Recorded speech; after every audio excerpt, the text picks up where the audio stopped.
The elevator smelled like old coffee and floor wax. That was the first thing Dennis Okafor noticed every morning when he stepped off at the 38th floor of the Caldwell Tower on Bay Street. Not the skyline, not the brass fixtures, not the enormous oil painting of Lake Louise that dominated the lobby wall. Just the smell. Coffee and wax. A working smell. His kind of smell.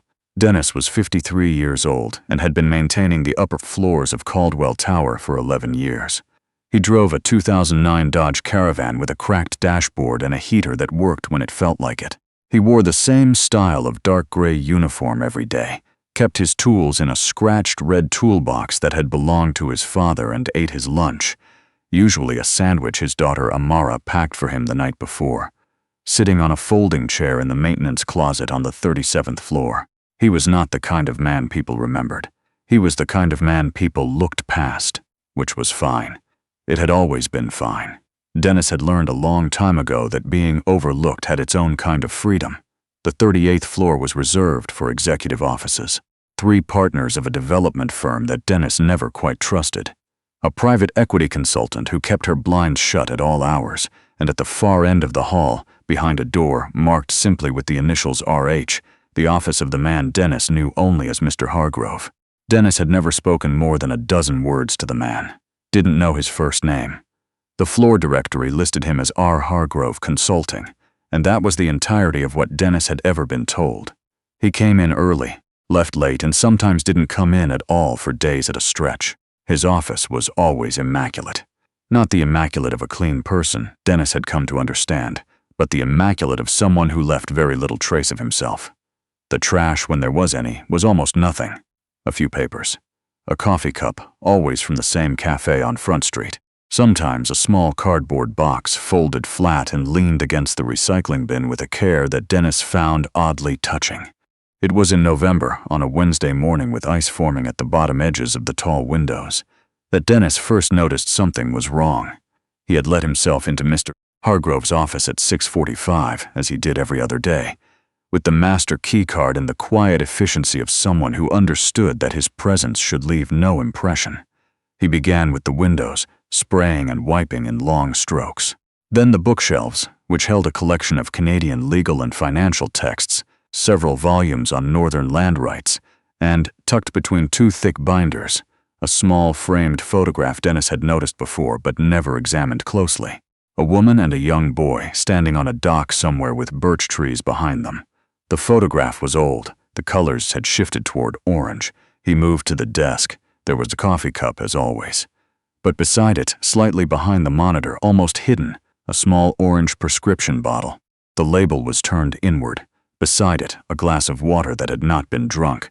And the chair behind the desk was pushed out at an angle, as though whoever had been sitting in it had stood up in a hurry. Dennis cleaned around it. It was not his place to arrange personal items. That had been made clear to him in his first week on the job. He wiped the desk in careful sections, replaced the coaster, straightened the pen tray.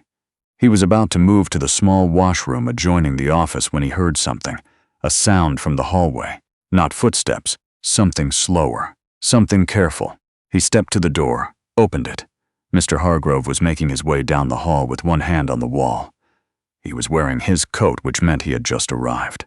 But he was moving the way very old men move through pain, or the way people moved after long illness, with deliberate economy, as though each step required a private calculation. He was not a tall man. Dennis had never quite registered that before. Compact, with the kind of stillness that read from a distance as confidence.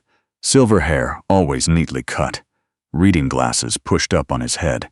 But this morning, in the cold corridor light, Dennis saw something he had not seen before. The gray undertone beneath the skin. The effort it was taking to keep his expression neutral. He saw Dennis and stopped. "Morning," he said. "Morning, sir. I was just finishing up." "Take your time," he said it without irritation. He reached his office door and paused there for a moment, hand resting on the frame, not quite entering. Dennis collected his supplies. He did not ask if the man was all right. It was not his place. He nodded once and wheeled his cart toward the service elevator. But he thought about it all the way down to 37. There were things Dennis knew about the 38th floor that no one had told him. He knew that the equity consultant, whose name was Brienne, cried on the phone every Thursday afternoon. He knew that the youngest partner ate an entire bag of chips at his desk every Friday and then hid the bag under his laptop before leaving for the weekend. He knew that the cleaning of Mr. Hargrove's office always revealed the same three things: one coffee cup, one cardboard box, and a level of order that most people associate with either great discipline or great loneliness. He had never told any of this to anyone. What he observed in those offices stayed in those offices. That was not a rule anyone had given him. It was simply the code he had built for himself over 11 years, because he understood that the people on the 38th floor had given him access to something private, and that access was not the same thing as an invitation. But the prescription bottle stayed in his mind. He was not a nosy man. He was not even, by his own reckoning, a particularly curious one. He had raised Amara alone since she was 9 years old, working maintenance, and, before that, a decade of nights at a paper mill in Sault Ste. Marie. Curiosity was a luxury. He had always had more practical concerns. Still, the bottle turned inward, the glass of water untouched, the chair pushed out at an angle. The following week, he came in on a Thursday to find that the coffee cup was still on the desk from Tuesday. The cup had not been there when he cleaned on Tuesday evening, which meant Mr. Hargrove had come in after hours and had not finished the coffee. The contents had dried to a pale brown ring at the bottom. He cleaned it. He said nothing. On Friday, the office was empty when Dennis arrived, but on the desk, half hidden beneath a legal pad, was a piece of paper. He did not read it. He cleaned around it. But as he lifted the legal pad to wipe beneath it, the paper shifted, and in spite of himself, Dennis saw the letterhead. St. Michael's Hospital. Cardiology. He set the legal pad back. He finished the office. He wheeled his cart to the service elevator and pressed 37 and stood in the humming metal box and thought about a man who arrived at his office before anyone else, left after everyone else, and apparently received letters from the cardiology department of a downtown hospital and told no one about it. Amara called him on his break that afternoon. She was 24 and worked at a credit union in Scarborough and had her mother's directness and her mother's laugh. And Dennis loved her with the specific, quiet ferocity of someone who had organized his entire life around one other person's well-being without ever quite saying so. "You're quiet," she said. "I'm on break. You're always quiet on break. You're quieter than usual. Something on my mind. Something at work?" He watched the steam rising from his thermos cap. "One of the tenants," he said. "I think he might be sick. Did he tell you that?" "No. So you're guessing." "I'm observing." Amara was quiet for a moment. "Dad, you've been doing this 11 years. You know the difference between guessing and observing." He didn't say anything.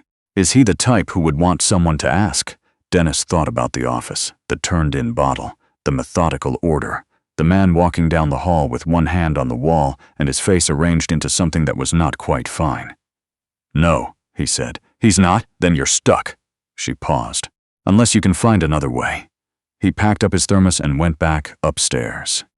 December brought early dark and the particular quality of silence that filled office towers after 5 o'clock. Dennis had always preferred the building at these hours. The hum of the heating system, the distant sound of wind against glass, the way his footsteps took on a different quality in the emptied halls. More deliberate, more present. He was cleaning the corridor outside Mr. Hargrove's office on the second Wednesday of December when the door opened and the man himself appeared. He was wearing his coat again, but unbuttoned, which was unusual. He carried nothing. No briefcase, no folder, just his keys. He stopped when he saw Dennis. They looked at each other for a moment in the empty corridor. "Working late," Dennis said. "Habit." Mr. Hargrove pulled his coat closed. "You as well." "Thursday shift runs till 8, the man nodded. He looked down the hall toward the elevator, then back. There was something in his expression that Dennis had not seen before. Not vulnerability exactly, but a loosening of the careful composition he usually maintained. "Mr. Okafor," he said. Dennis looked up. He had not known that the man knew his name. "The thermostat in my office." Mr. Hargrove paused. "There's something wrong with it. Some mornings it's very cold when I come in. I've put in a request through the building management, but I can look at it. I don't want to put you out. It's what I'm here for." There was a brief silence. The wind pushed at the windows. "All right," Mr. Hargrove said. He held the door open. Dennis brought his tools inside. The thermostat, as it turned out, had a faulty sensor, a common problem in the older units on the upper floors. Dennis replaced it in about 20 minutes. He was packing his tools when Mr. Hargrove, who had been sitting behind his desk reading something, spoke. "How long have you been with the building?" 11 years. That's a long time. It suits me. The man looked at him, not in the way people usually looked at maintenance workers, through them, or with the mild discomfort of proximity. He looked at Dennis the way someone looks at a person they are actually seeing. "I've been here 9, he said. "I don't think I've ever thanked you properly for keeping the floor the way you do." Dennis put the last tool in the box, part of the job. Still, there was nothing more to say about it. Dennis gathered his things and moved toward the door. He was nearly there when he stopped. He stood for a moment with his hand on the doorframe. He had told Amara the man wasn't the type who would want someone to ask, and that was true. Dennis knew it as certainly as he'd known anything in 11 years of reading people through what they left behind and what they did not. But there was asking, and then there was something else, something quieter. He turned around. "The thermostat should hold through the winter," he said, "but if the morning cold comes back before then, I'm usually on the floor by 6:45. You can leave a note with the building desk." Mr. Hargrove looked up from his papers. "Or," Dennis added, "knock on the service closet door, 37th floor, East End. It's usually unlocked." A long pause. "I'll remember that," the man said. Dennis nodded once and left. He left a note 3 days later. It was a folded piece of office paper slid under the service closet door at some point between 8 in the evening and 6 the following morning. Dennis found it when he arrived on Thursday. It read, "The radiator near the west window has been making a sound for the past week. I haven't reported it to management because I assumed it was minor. I'm not sure it is. R.H. Dennis fixed the radiator that morning. A stuck bleed valve, 15 minutes of work. He left a note in return, folded the same way, slid under the office door. Bleed valve. Fixed. Should be quiet now. Let me know if it starts again." This was how it began. Over the following 3 weeks, there were 4 more notes. None of them were about anything significant. A flickering light in the small washroom.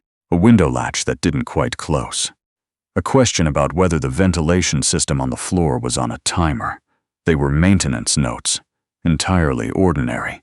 And yet Dennis understood, in the way he understood most things about the 38th floor, that they were also something else. They were the notes of a man who had found a way to make contact without asking for anything. He thought about the cardiology letterhead. He thought about the prescription bottle turned with its label to the wall. He thought about the way Mr. Hargrove moved down the hall some mornings, hand along the wall, face carefully composed. He did not ask, but he started leaving the service closet unlocked a little earlier on the days he suspected Mr. Hargrove came in before the building's official start time. He started making sure the hallway lights on 38 were fully functional, something that was technically the responsibility of the morning crew. He started timing his floor rotation so that the corridor outside RH office was clean and clear in the early hours, when the building was at its emptiest. None of this was asked of him. None of it was his job, strictly speaking. It was simply what he could do. It was a Friday in mid-January when everything changed.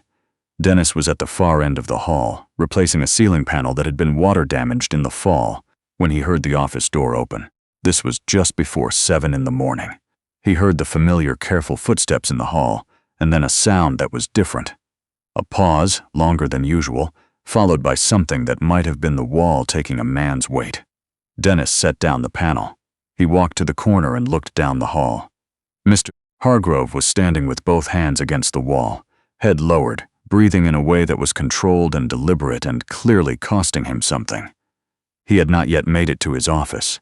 He had his briefcase on the floor beside him.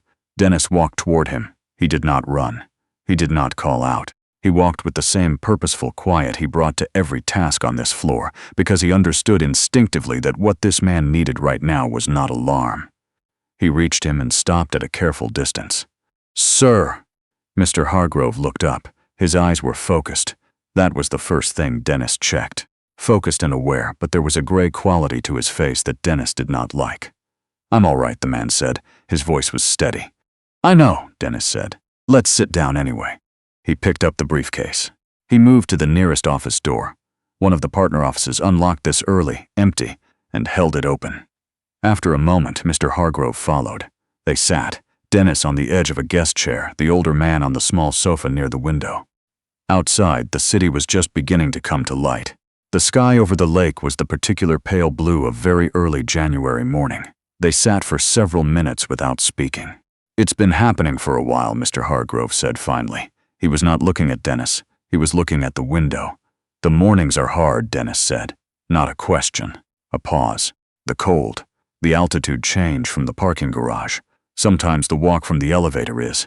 He stopped. "I have a condition." "Yes." The man turned and looked at him. "I noticed some things," Dennis said. "I wasn't looking for them, but I noticed." He held the man's gaze. "I haven't said anything to anyone." "I won't." A long silence. "I'm managing it," Mr. Hargrove said. Dennis looked at the floor. He had heard these words before. Not from executives in high towers, but from men his own age, his father's age. Men who had grown up in a particular tradition of stoicism that was not the same as strength, though it looked like it from the outside. Men who said, "I'm managing it the way others said I'm fine," which was to say, "I am holding this alone because I have decided that is the only acceptable way to hold it." "My wife used to say something," Dennis said. He hadn't planned to say anything. But the early morning and the blue light over the lake, and the particular quality of quiet in that room had a way of making the careful distance he maintained feel like the wrong kind of courtesy. Mr. Hargrove waited. "She used to say that the most expensive thing a person can buy is the right to deal with things privately." Dennis looked up. "She died 7 years ago. Aneurysm. She was 44. He paused. "I don't say that to make a point. I say it because she was the one who taught me to notice when a person was paying too much for that particular thing." The room was very quiet. "Her name was Patricia," Dennis said. "She was a practical woman. She would have found you a cardiologist who made house calls." A pause. "Or, failing that, she would have parked in the garage next to yours and walked you to the elevator herself." Something moved across the other man's face. Not quite a smile, something older than a smile. "I can't quite offer the cardiologist," Dennis said, "but I'm here at 6:45 most mornings. If the walk from the elevator is harder than usual, the service closet on 37 has a chair and a thermos of decent coffee." He stopped. That's all I'm saying." He stood up. He retrieved his tools from the doorway where he'd left them. "I'll be back on the ceiling panel," he said. "Take as long as you need in here. The partners won't be in before 9. He went back to his work. It took 10 days. On a Monday morning at 7:15, there was a knock on the service closet door. Dennis opened it to find Mr. Hargrove standing in the hallway, briefcase in hand, looking composed and unhurried in the way he always looked, except that he was on the 37th floor instead of the 38th, which was not where he usually was at 7:15 on a Monday. "Took me up on the coffee offer," the man said. "Thermos is on the shelf," Dennis said. "Cup on the left. Milk's in the cooler." The man came inside. He sat in the folding chair. He poured his own coffee. Dennis continued what he'd been doing, which was calibrating the tension on a fire door spring. They were quiet for several minutes. "My name is Robert," the man said eventually. "Robert Hargrove. I know the floor directory just has the initial. Dennis Okafor. I know." A pause. "I looked you up in the building management records. 11 years. Perfect maintenance log. No incidents, no complaints." Another pause. "I looked you up the week I moved into the office. I look up everyone who has access to my floor." Dennis glanced over his shoulder. And I decided you were someone I could trust." The man held the coffee cup in both hands. "I just didn't know how to make that mean anything. Until recent." Dennis turned back to the fire door. "The condition," he said. "Is it serious?" A long pause. This was the question he had not asked for months. He asked it now because the moment had made room for it, and because he had come to believe, from 11 years of reading the residue that people left behind in rooms they thought were empty, that Robert Hargrove had been waiting, in his careful, private way, for someone to ask. "It's manageable," the man said, "with the right medication, with some adjustments." He was quiet for a moment. "The problem is that managing it requires telling people about it. And telling people about it," he stopped. "Changes things," Dennis said. "I've spent 30 years building something, a reputation for a certain kind of reliability, the kind that doesn't have episodes in hallways." A pause. "I'm aware that's probably not the most reasonable position. It's a very human position, perhaps." He drank his coffee. "My daughter has been asking me to see a specialist for 2 years. I've been finding reasons not to." "How old is she?" 29. She lives in Victoria. She calls every Sundays. "Does she know how bad the mornings have been?" A long pause. The wind moved against the exterior of the building. "No," Robert said. "She knows the general situation, not the specifics." He looked at his hands around the cup. "I didn't want her to worry." Dennis set down his tools and leaned against the shelving. "My daughter's 24, he said. "I raised her by myself. Her mother died when she was 16. He crossed his arms. "I spent a long time not telling her things because I didn't want her to worry. Cost me a lot of trust. Took years to get it back." He was quiet for a moment. "The thing about people who love you is that they can tell when you're managing something. They just don't know what.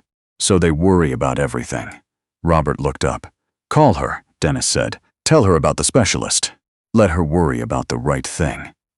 The older man held the coffee cup and looked at the floor of the service closet, at the scratched linoleum and the red toolbox and the folding chair, and the very ordinary quality of everything in this room.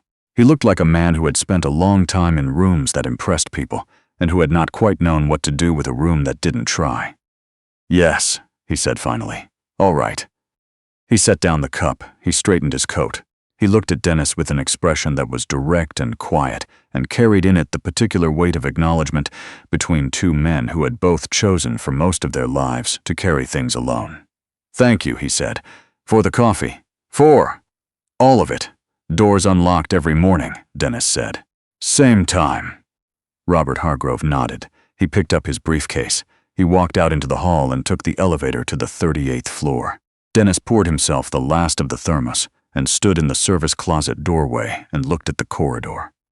The gray institutional carpet, the overhead lights, the small window at the far end with its view of a strip of January sky, and thought about his wife, who had been practical above all things, and who would have found all of this deeply unsurprising.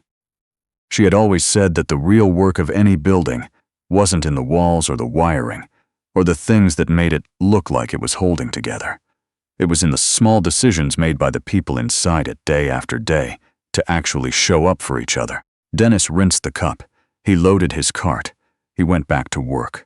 In March, Amara drove him to the building on a Saturday to pick up a tool he'd left in the service closet. She waited in the van while he went up. When he came back down, he had the tool and also a small envelope that had been taped to the closet door. He opened it in the passenger seat while Amara pulled out of the parking garage.